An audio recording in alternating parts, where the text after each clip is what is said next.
Should you buy a house in Chattanooga now or wait? This is an update to a video I did only 7 months ago, but there have been so many changes in the economy and in the real estate market, I feel like I need to share with you some important information. Now be sure to stay tuned because in this video I'm going to share with you some local real estate data and original analysis which you'll find only here on the Move to Chattanooga YouTube channel. Additionally, I'm going to share some great advice about what to do in the current real estate market, especially if you're thinking about buying a home. Hi, this is Robert C. Baker with United Real Estate Experts, and here on Move to Chattanooga we discuss all things real estate in the Greater Chattanooga area. As you already know, there's been a significant change in the real estate market both nationally and locally. Most folks are saying that we're in a transition or that the real estate market is shifting. Now I did a video suggesting that the housing market shift has come to Chattanooga, so check that out after this video. Suffice it to say, the overwhelming force affecting the national and local real estate markets is the economy, so let's briefly talk about interest rates and the prices of homes. First, interest rates. While the U.S. Federal Reserve does not directly impact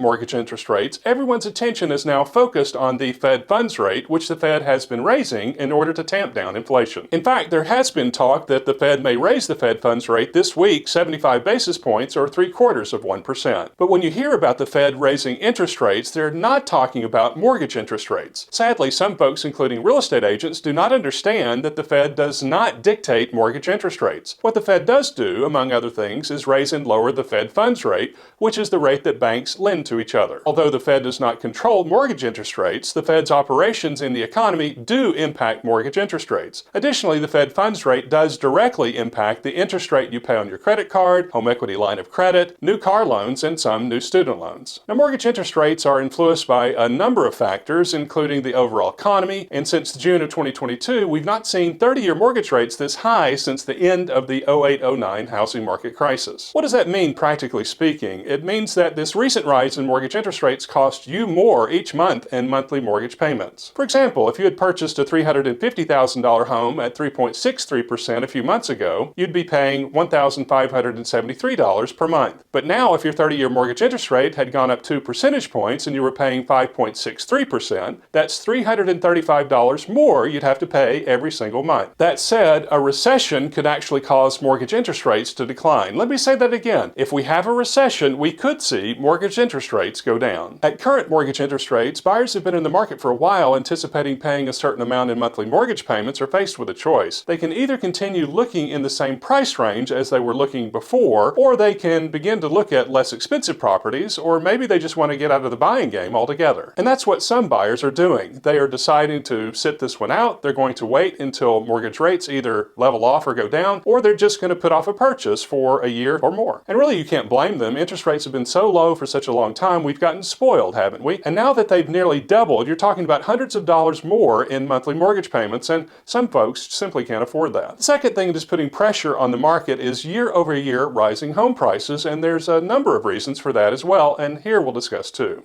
First, folks are staying in their homes longer. They are not moving as much as they did in the past. It used to be that people would move homes or change residences about every 5 to 7 years, but now it's 10, 11, or 12 years, or maybe even longer. And this has made it very difficult for millennial and Gen Z home buyers because baby boomers and Gen Xers are deciding to stay put. Those generations have realized it's far cheaper to remain in a home, make some modifications to that home, than to go into a nursing home or assisted living facility. So the homes that would have been available are not available for these new first-time home buyers, and that lack of inventory is putting upward pressure on home prices. Another thing putting upward pressure on home prices is the fact that home builders have not been building enough homes to satisfy the market. Now, you really can't blame home builders for not building homes. They're subject to the same economic forces like rising prices, not enough employees, and so on, just like any other business. And for whatever reason, many builders stopped building entry-level homes, that is, homes that are 1,400 square feet or smaller, many decades ago, and that lack of inventory has also contributed towards this inventory deficit. So that's a broad overview of what's happening in the general economy. So now let's turn our attention to more local issues. Now, if you're thinking about moving to the Greater Chattanooga area, you should know this, that whatever happens in the national economy does not seem to happen as severely in the Greater Chattanooga area. That's not to suggest that we don't have our problems, we certainly do, but whatever happens nationally, let's say like unemployment, does not seem to impact us as badly as it does in other areas. Yet when it comes to the local real estate market, there are some features that are similar to what's happening nationally. So again, rising mortgage interest rates and rising home prices. That said, there are some features features of the local real estate market that are brighter than other places in the United States. So for example, a lot of the more sensational YouTubers have been talking about a real estate market crash or real estate market bubble popping. More sensible ones are suggesting that homes in some places like Boise, Miami, Austin, San Francisco, multiple locations in Florida, for example, have had such significant increases in home prices that something's got to happen. Now, certain real estate markets are bubbly. Those overpriced markets may experience some significant price reductions. At least that's what some folks are predicting, but not so in Chattanooga. In fact, if we take a look at two recent articles in Fortune, for example, we find out a number of things. First, there's been an impressive increase in home prices in the Greater Chattanooga area during the past 2.5 years. Second, while home prices have accelerated at a breakneck pace, it does not appear that there is going to be any dramatic decline in home values in the Greater Chattanooga area, so that's some really good news. However, the Greater Chattanooga area is not totally immune from this real estate market transition, this real estate market shift. According to Redfin, there has been a rise in the number of listing cancellations in the Greater Chattanooga area, but perhaps not as bad as other places in the country. Now, people cancel their listings for a number of reasons. They get tired of showing their homes, they find it difficult to find another home to move into, or perhaps they were just speculative sellers, folks that kind of threw their home on the market hoping to make a killing, and then when seeing that the market is slowing down, they just decide to pull out. Perhaps the most interesting aspect of the local Chattanooga real estate market, and this is based on my own research, is this. We continue to see the number of home price reductions go up, up, and up. For example, in the month of June 2022, 1,052 homes were sold. 46.6% of those homes closed over asking price, 26.9% closed below asking price, and 26.5% closed at asking price. Now watch what happens. For the first 3 weeks in July 2022, 556 homes were sold. 38.5% of those closed over asking price, 35.3% closed below asking price, and 26.2% closed at asking price. Notice the difference? This tells us two important things. Number one, even as more inventory comes on the market, more and more sellers are reducing their list prices. And number two, more and more buyers are paying less for the homes that they purchase. Sellers are no longer getting the prices they were asking for even just a few months ago. And buyers are becoming more assertive with their offers and are beginning to make offers at asking or even below asking price. And you know what? Sellers are taking those offers. And that's good news for buyers who want to buy a home in the Greater Chattanooga area. Despite rising interest rates, the housing market here is shifting, and sellers are having to adjust their expectations so that what they do reflects what's happening in the current market. Now, part of the reason for this is that rising interest rates have softened buyer demand. Some folks are not buying or are delaying their home purchase, and sellers are realizing that as they see fewer people show up at open houses and as they receive fewer offers on their homes. Local listing agents are telling me they're not getting the 20 or 30 offers that they were even just a few months ago. And local buying agents are telling me that their buyers are becoming more confident as they see more and more homes come on the market. In fact, just a few months ago, we had around 600 active listings in the Greater Chattanooga area, and here lately that's hovered just above 1,600, more than 1,000 more active listings. Not only that, buyers agents are telling me that their buyers are starting to ask for seller concessions, which was something unheard of even just a few months ago. Previously, buyers were afraid of missing out, so that they practically gave the seller everything that the seller wanted. Much more than the listing price, they waive inspections, and so on. But now, buyers are reacting to the transition in the market by asking sellers for concessions, such as paying for mortgagee and lender's title policy and search, and that could easily be $1,000 or $1,500, which would come out of the seller's proceeds at closing. Here the last week in July, just a few weeks before school starts, we typically see a rise in price reductions as more homes come onto the market for that end of the real estate season push. However, the price reductions in the Greater Chattanooga area during the past month or so have been simply extraordinary. Comparing year over year, we can see that in the past 4 weeks, there has been, get this, an 84.3% increase in the number of price changes for homes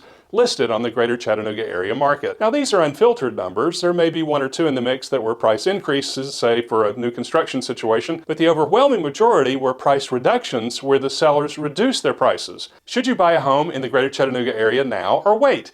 Here's some great advice from Next Advisor. Today's elevated mortgage rates will make a home purchase more expensive, but you don't have to put off your plans for home ownership. An increase of homes for sale is cooling off the hyper-competitive nature of the past 2 years. Realtor.com economist George Radiu says some markets are even experiencing falling prices according to data from Realtor.com. This gives us the opportunity to lock in a purchase price at today's dollar. Nicole Roy, branch manager at Fairway Independent Mortgage Corporation, says you can refinance an interest rate, but you cannot cannot refinance a purchase price. Many consumers have been feeling FOMO, fear of missing out, over the past year and a half, Radio says. They think if I don't buy a house now, I'll never buy a house. But with the market changing, consider adjusting your plans according to how long you might live in the home. For buyers who know they need to sell the next 5 years, it might be a good time to take a break, reassess the market, and wait for a little bit, Radio recommends. On the other hand, borrowers who are certain they'll stay put for 5 or more years could benefit from buying in a higher rate environment. That would ensure that they'd locked in a fixed monthly payment for the duration of their stay, which is a good way to hedge against inflation, Radio says. And look at it this way. Some economists are already predicting that we're going to see in 2023 a reduction in interest rates, and that's going to become even more apparent if we continue along a recessionary path. If you purchase a home now and rates do go down, you could always refinance at a lower rate in the future. But one thing is for sure, delaying a purchase means paying a higher price for a home in the future. If you're wanting to buy and hold on to your property 5 years or longer, you may want to go ahead and make that purchase. However, if you think you're only going to stay in your primary residence a couple of years, it might be worth your while to wait until mortgage rates either level off or go down a bit. Thinking about moving to the Greater Chattanooga area? Watch this video next.